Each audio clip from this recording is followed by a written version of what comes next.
Tab. इससे पहले हम देख चुके हैं कि होम टैब में क्या होता है, इंसर्ट टैब में क्या होता है और पेज लेआउट टैब में क्या होता है। अब जानते हैं कि एमएस वर्ड के रेफरेंस टैब में क्या क्या होता है। आइए सबसे पहले जानते हैं कि रेफरेंस टैब होता क्या है।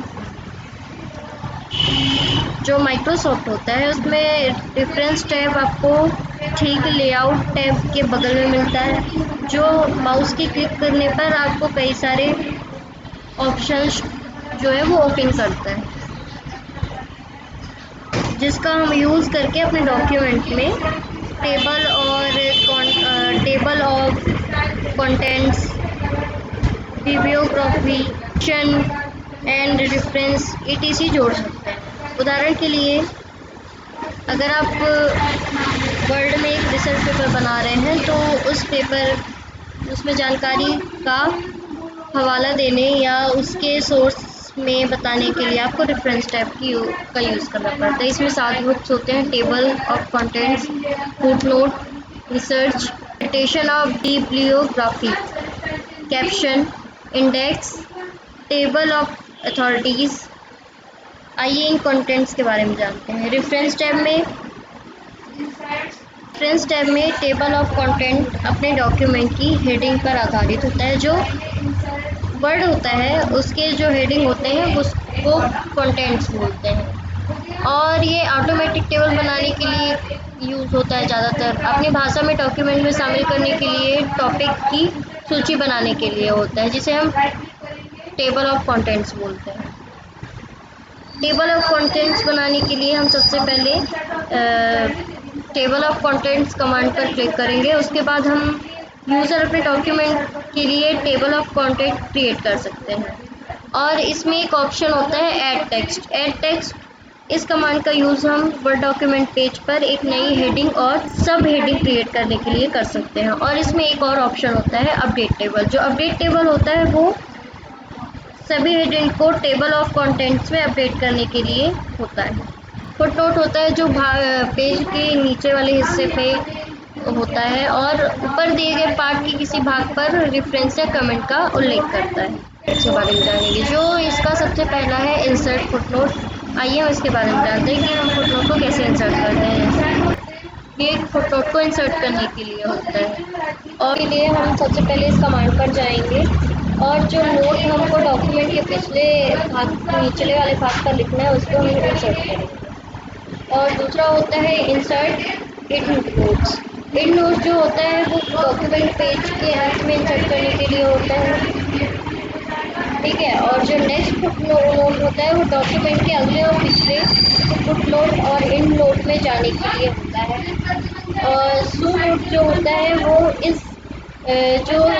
सू नोट जो होता है वो डॉक्यूमेंट में मौजूद फुटनोट को एंड नोट में खोजने के लिए होता है। नेक्स्ट है हमारा रिसर्च। जो रिसर्च होता है वो ऑनलाइन किसी भी परिभाषा, इमेज, वेब पेज और अन्य चीज़ों को सर्च करने के लिए इसका यूज़ होता है। Citation and bibliography.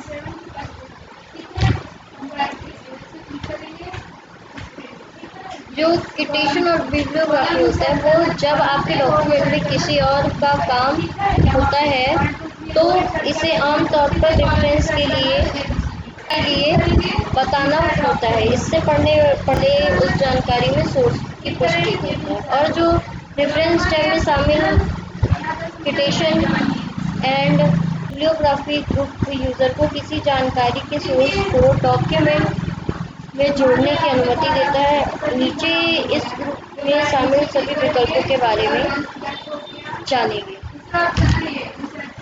Search caption जो होता है वो अपने डॉक्यूमेंट में उपयोग की गई जानकारी के सोर्स के रूप में किसी बुक, जर्नल, आर्टिकल्स, रिपोर्ट और कई अन्य सामग्री जहां से वो जानकारी प्राप्त कर सके,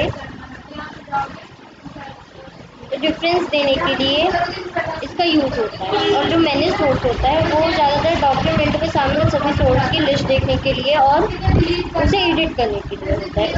स्टाइल जो होता है वो सिटेशन का स्टाइल चुनने, जैसे APA, MLA etc के लिए इन विकल्पों पर क्लिक करते हैं। और और जो बिब्लियोग्राफी होता है वो बिब्लियोग्राफी में जोड़ने के लिए इस कमांड का यूज़ करते हैं।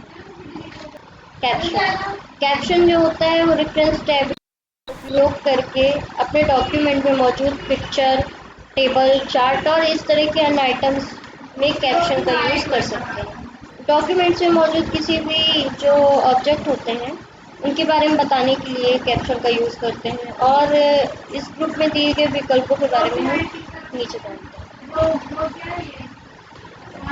इंसर्ट कैप्शन डॉक्यूमेंट में मौजूद किसी भी विषय, किसी भी पिक्चर या अन्य ऑब्जेक्ट में कैप्शन डालने के लिए इस विकल्प का यूज़ करते हैं। और जो इंसर्ट टेबल ऑफ फिगर्स होता है वो ऑब्जेक्ट में कैप्शन जोड़ा गया है जिसकी उनकी लिस्ट या टेबल को बनाने के लिए इस विकल्प का यूज़ करते हैं। जो अपडेट टेबल होता है वो अपडेट की गई नई टेबल को अपडेट करने के लिए इस ऑप्शन का यूज़ करते हैं। और जो क्रॉस रेफरेंस होता है, क्रॉस रेफरेंस डॉक्यूमेंट में मौजूद किसी शीर्षक, टेबल या अन्य सामग्री को क्रॉस रेफरेंस देने के लिए उपयोग होता है। क्रॉस रेफरेंस होता है वो हाइपरलिंक भी होता है। इंडेक्स होता है वो डॉक्यूमेंट में इंडेक्स को क्रिएट करने के लिए करता है और इसमें ज़्यादातर हम रेफरेंस टैग के इंडेक्स ग्रुप का यूज़ करते हैं। इंडेक्स होते हैं वो ग्रुप में कंटेंट्स तैयार करते हैं। जो मार्क्स एंट्री होती है, मार्क एंट्री भी चैप्टर को जिस पेज को हम सिलेक्ट करते हैं उसे लाइनें चिन्हित करने के लिए इसका यूज़ होता है। और जो इंडेक्स होता है, इंसर्ट इंडेक्स, इस कमांड का यूज़ हम डॉक्यूमेंट में इंडेक्स बनाने के लिए करते हैं। और अपडेट इंडेक्स जो होता है वो इंडेक्स को अपडेट करने के लिए करते हैं। Table of authority table of authority जो है वो भाषा में प्राधिकरण की तालिका कहा जाता है जो कानूनी डॉक्यूमेंट में रेफरेंस को सूचीबद्ध करता है। और जो अथॉरिटी होती है वो एक टेबल बनाने के लिए आप क्वेट चिन्हों का यूज़ करते हैं जैसे। और एमएस वर्ड आपको डॉक्यूमेंट में एक विशेष प्रविष्ट टेबल फील्ड की सुविधा प्रदान करता है। जब आप प्राधिकरण की एक तालिका बनाते हैं तो उसमें वर्ड चिन्हित होते हैं जो हमें खोजना होता है, उन्हें हम श्रेणी के आधार पर व्यवस्थित करता है और उनके पेज नंबर का रेफरेंस देता है। और जो डॉक्यूमेंट में प्राधिकरण की टेबल प्रदर्शित होती है उनको मार्क करता है। टेबल ऑफ अथॉरिटीज प्राधिकरण की टेबल को किसी डॉक्यूमेंट में सम्मिलित करने के लिए इस विकल्प का यूज़ करते हैं। अपडेट टेबल जो होता है वो इस बटन का यूज़ करके प्राधिकरण की टेबल को अपडेट करने के लिए होता है। Thank you. Please subscribe my YouTube channel, Suresh Computer Institute.